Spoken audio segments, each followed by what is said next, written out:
What's the crack? Welcome back. How are you getting on? Are you well? I'm an Irish man and I'm about to show you how to cook an Irish shepherd's pie. So let's have a look how yours should look at the end of the video. And made using nothing but hearty Irish potatoes. Yeah, baby. Check it out, listen. Nice little hollow tap to her. Yes, juicy. Let's have a look at what this bad pie looks like. Oh, oh, oh. Yes, look at that. Juicy. The ingredients and measurements for your traditional Irish shepherd's pie are as follows, but not limited to 1 tablespoon of olive oil, 1 tablespoon of butter, 2 pounds of lean ground lamb for authentic touch, or beef for the alternative taste, 1 onion diced, 1/3 cup of all-purpose flour, 3 cloves of garlic minced, 1 tablespoon of ketchup, 2 teaspoons of minced fresh rosemary, 1 teaspoon of paprika, 1/8 teaspoon ground cinnamon, salt and ground black pepper to taste, 2 half cups of water, 2 half pounds of potatoes peeled in half, 1/4 pound of Irish cheese such as a Dublin or shredded, 1/4 cup of cream cheese, 1 tablespoon of butter, 1 pinch of cayenne pepper, 1 large egg yolk, 2 tablespoons of milk. Right, so these instructions are coming from a different source than me. You know, I'm just kind of trying to portray the source that I found on the internet. It's not making any sense. This is a classic dish I grew up with. It's a classic dish to Ireland. I've seen my mom make it a million times, but I don't know how to make it. I've just had to go on the internet to Google all the ingredients and how to make it. This instructions is not, like everything about it says Irish, blah, blah, blah, blah, blah. But everything, all the instructions are in like cups and pounds and I don't know all them ingredients, how to put them into grams and stuff. So this is just gonna be madness. First step, preheat oven to 190 degrees Celsius, which is an awkward 375 degrees Fahrenheit. How do you guys know how to cook over there? I've burnt so many things following that. My bloody oven doesn't even go up to 375 degrees. Right, so step 2 is getting really confusing for me over here, right? So place olive oil and butter in a Dutch oven, a medium heat. What the heck is that? Stir in ground lamb and onion, cook and stir until meat is brown and crumbly, about 10 minutes. We're going to be putting olive oil and butter in here. And we're going to be putting in our lamb, which is traditional. I've got beef today, but use your lamb for the traditional way. And then we're going to put in our diced onions, cook it all up until it's kind of crispy and brown, and then we're going to go to the next step. Right, so I don't have a Dutch oven, and I don't want to put it in there. How is this going to start going brown and crispy? So I'm going to try and put it in here, just to crisp it up a bit first, right? I don't know what I'm doing. I could be doing this all wrong. I don't even know how to get the bloody oil open. How do I get the bloody oil open? What kind of sorcery is this? Is there a way of doing oil? Am I doing it wrong? Is there a way to do the oil? Am I literally doing this wrong? Come on, look at this. What am I supposed to do here? How do you open the oil? And you know what? They make it bloody oily. Yeah. God damn. And now I have to go pull the ring like it's bloody grenade. Jesus, I'm going to bloody war with the oil. That's where the expression comes from, isn't it? Put some oil in your makeshift Dutch oven, right? Then get yourself some butter. Ooh. No, we don't want the lid. My bad. Get yourself some butter. Creamy butter. Creamy butter, look. Pop it in. So now we're gonna get our lamb and our onion ready. Right?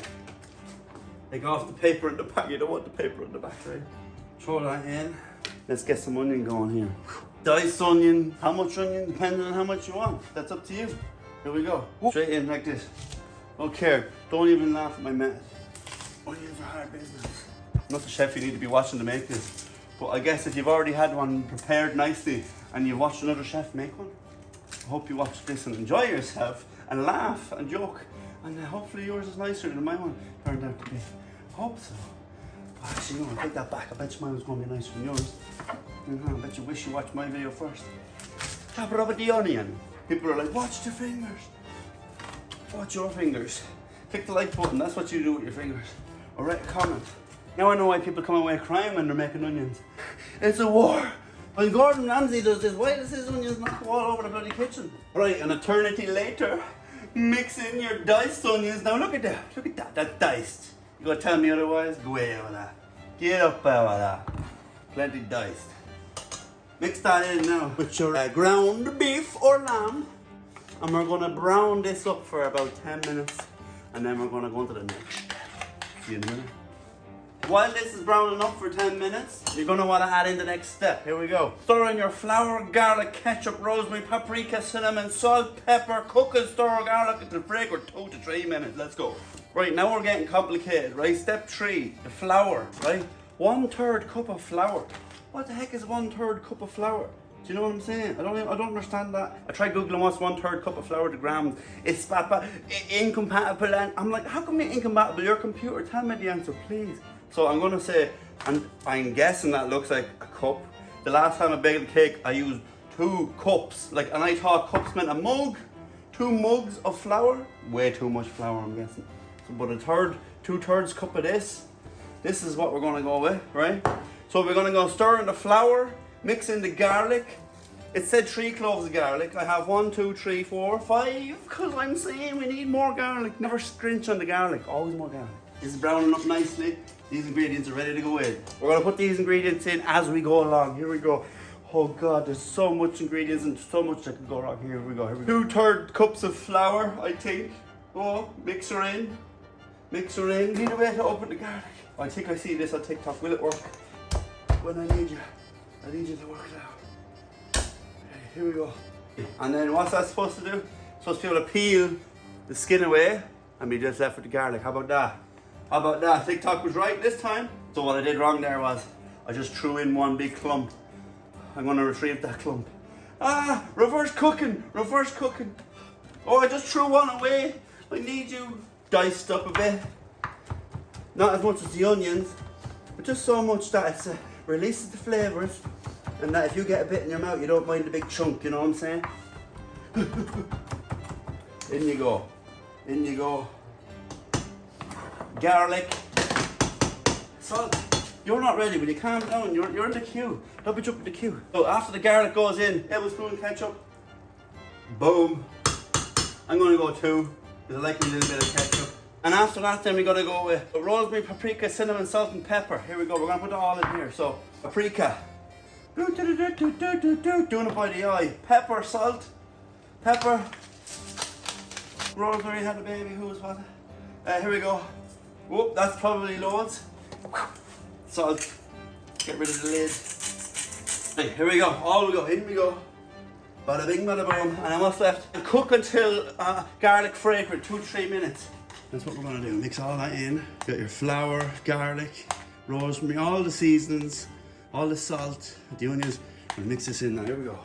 The only problem is I went crazy with the ingredients and I don't know the measurements are accurate. So I'm probably gonna have to put in water. What was step 3? Stir in water. Stir in water, scraping up any brown bits from the bottom. Here comes the water. And that means 2 cups of water. I've got a mug here. I don't know if I'm gonna use it all, but I'll use some of it. Mix it in. Just yet, I was getting thick.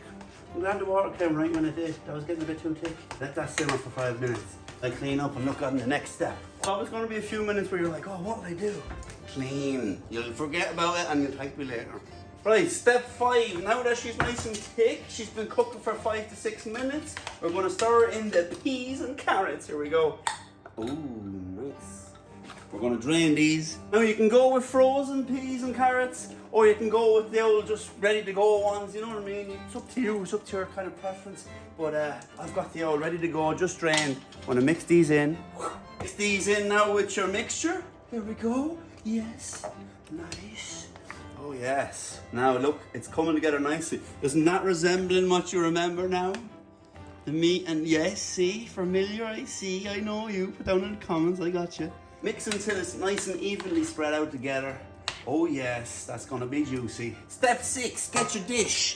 We're gonna put this in nice and evenly and spread it around your pan. Here we go. Get that spoon, get it all. You don't wanna waste any of it. Here we go. Get it all. Get it in here. This could last you a few days. One of those dishes, you know.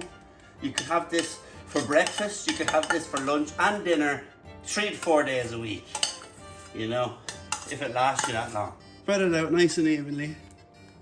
Here we go. See that? Check it out. Onions, carrots, peas, all your seasonings. Here we go. Now we're going to set this aside. Now we're going to go on to the next step, which involves potatoes. Peel up some of your potatoes. You're going to have a nice few potatoes now. If your family's big, go big or go more. Get about 20 potatoes in there if you have a nice big family. In Ireland, we love potatoes. You know, spuds, potatoes, taters. Oh, look, this potato is going on to Google. He's going to try to figure out how to uncook himself. Unfortunately, you can't save yourself up there. You're going in, man. You're going in. Way out of that.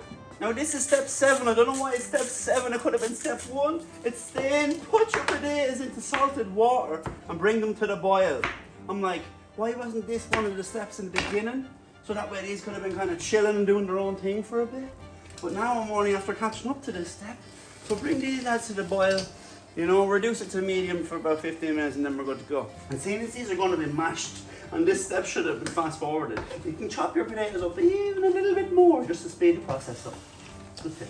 Trust me, I'm no chef, but let's see how it turns out in the end. While we're waiting for the potatoes to boil up, we're going to go into step 8. Get your pickup lines ready, because this one's cheesy. Right, here we go. So we're going to get some cheese, please. Next, we're going to get some butter. You have to get some butter. And Irish butter, too, is the creamiest. You know yourself. Get some cream cheese. Let's get it creamy, baby. This is nice and creamy, cheesy. Happy I told you, man. Get some pepper. Be generous, be generous. Be generous, no harm. And get some salt in there. Do your salt, Trance. There you go. Check it out. Now mix that up. Mix that bad boy up. There we go. This is going to go into our mashed potato mix. It's going to give it that nice creamy, cheesy flavour that we want, you know what I'm saying? Mix it up a bit here. Next step is get your milk. Pour in your milk to the mashed potato mixture. Mashed potatoes is coming soon. Put your milk in. You know, you want creamy your mashed potatoes. And if you've got a lot of potatoes, put in more milk. And this is where it says, put in the egg yolk. And I'm like, well, not your Maggie yolk. Use the whole egg. Why would where would you be putting the rest of the egg if you're not going to eat the bloody thing? Get that in here, mix it up nicely, get it ready for your potato mix. Look, check it out. This is going to make your potato mix nice and creamy. You might think, what's going on here? This isn't the way my mama did it. No, it's definitely not. But let's see how it turns out in the end. Trust the process, baby. Let's check out on the potatoes. Now it's time you strain your spuds. It's a good old Irish saying if you ever want to go to the bathroom, want to strain the old spuds, you know? Steamy, you know? Back in the day, they would have loved this. Everybody would have gathered around the sink, get a bit of extra heat out of it for the last time, you know what I'm saying? What are you joking? I don't know, baby. Now that your potatoes are cooked nicely, we're going to go on to the mashing section. We're going to pour this in, but don't use it all. Imagine that. If you dumped it all in, Jesus, be careful you don't dump it all in too soon. It could be too much. It could make your mashed potatoes too creamy. Mash away till your heart's content. Now that you've got out all your frustration from the day out and the dinner, yeah, nice and creamy mash. This is nice and creamy mash. It's got some cream cheese, it's got some milk in here. I'm going to spread this out over our earlier prepared mince and veg. Spread it out nice and evenly. Here we go. Is that not the creamiest potatoes you've ever seen? Last step before the oven is spread out your creamy mashed potatoes nice and evenly. Oh yes, look at this. Look at this. Any design you so wish to put on, it's up to you. But if you get nice and little wispy bits like that, they'll be nice and crispy at the end. Trust me. Baby. Yes. Little waves, little crispy waves in the making. Voila. Now you're going to want to pop your amazing creation in the oven, preheated might I add, for 30 minutes, and it's time to dance.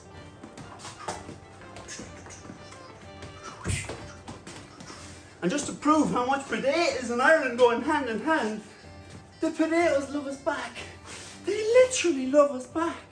This potato loves everybody out there in the world, and you should love it too. Like for this potato, for it is not going to end up in a dinner or a mere meal on the side. It's going to live on. And now for the final reveal. Oh baby, check out that. Oh my God, yes, that is perfectly crispy on top. Let's get a closer look on the inside. Alright, I hope you made it to the end with a nice big appetite, because we are ready to dive in. This is one of the most Irish dinners you could ever have. I grew up on this stuff. Time for the taste test. Check it out.